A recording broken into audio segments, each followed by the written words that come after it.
అందరికీ నమస్కారం.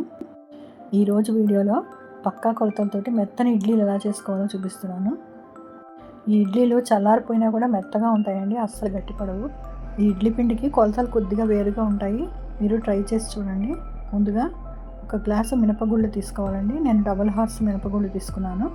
మినపప్పు మరీ పాతగా అయిపోకూడదండి, కొత్తగా కొన్నదైతే బాగా వస్తాయి ఇడ్లీలు. ఒక గ్లాసు మినపప్పుకి 1 టీ స్పూన్ మెంతులు వేసుకోవాలి. తర్వాత అదే కొలతతోటి ఇడ్లీ బియ్యాన్ని తీసుకోవాలండి. అదే కొలతతోటి 2 గ్లాసులు ఇడ్లీ బియ్యాన్ని తీసుకోవాలి. 1 గ్లాసు మినపప్పుకి 2 గ్లాసులు ఇడ్లీ బియ్యం. ఈ రెండింటిని శుభ్రంగా కడుక్కోవాలి.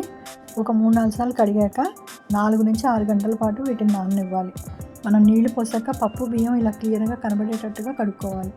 మనం పిండి రుబ్బే 1 గంట ముందు అదే కొలతతోటి 1 కప్పుడు ఇడ్లీ రవ్వ తీసుకోవాలి. ఈ ఇడ్లీ రవ్వను కూడా శుభ్రంగా 2-3 సార్లు కడిగి నీళ్లు పోసుకొని నానబెట్టుకోవాలి.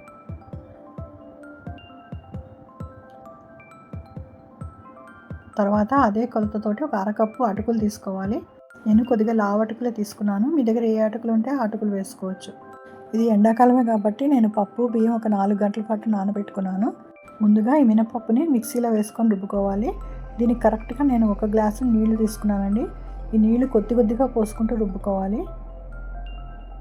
ఒకేసారి మొత్తం నీళ్ళు పోస్తే సరిగ్గా నలగదండి.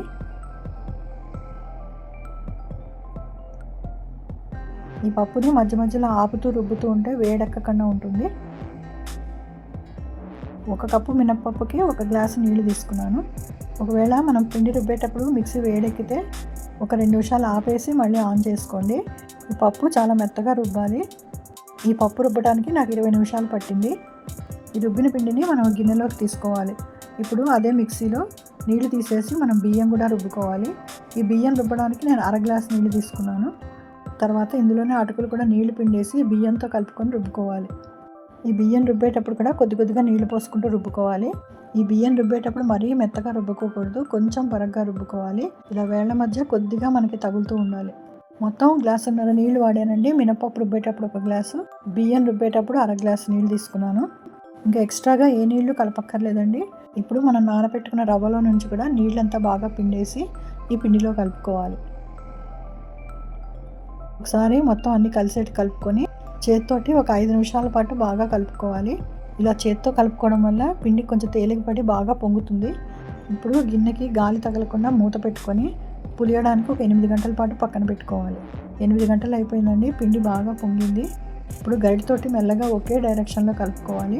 గరిటెను కూడా చాలా మృదువుగా కలుపుకోవాలి. గట్టిగా కలిపేస్తే పిండిలోని మెత్తదనం అంతా పోతుంది. పిండి ఈ కన్సిస్టెన్సీలో ఉంది, ఇది సరిపోతుందండి. ఇప్పుడు రుచికి సరిపడా ఉప్పు వేసుకోవాలి. నేను 1 చెంచాన్నర ఉప్పు వేసుకున్నాను. ఉప్పు వేసాక మళ్ళీ ఒకసారి మెల్లగా కలుపుకోవాలి.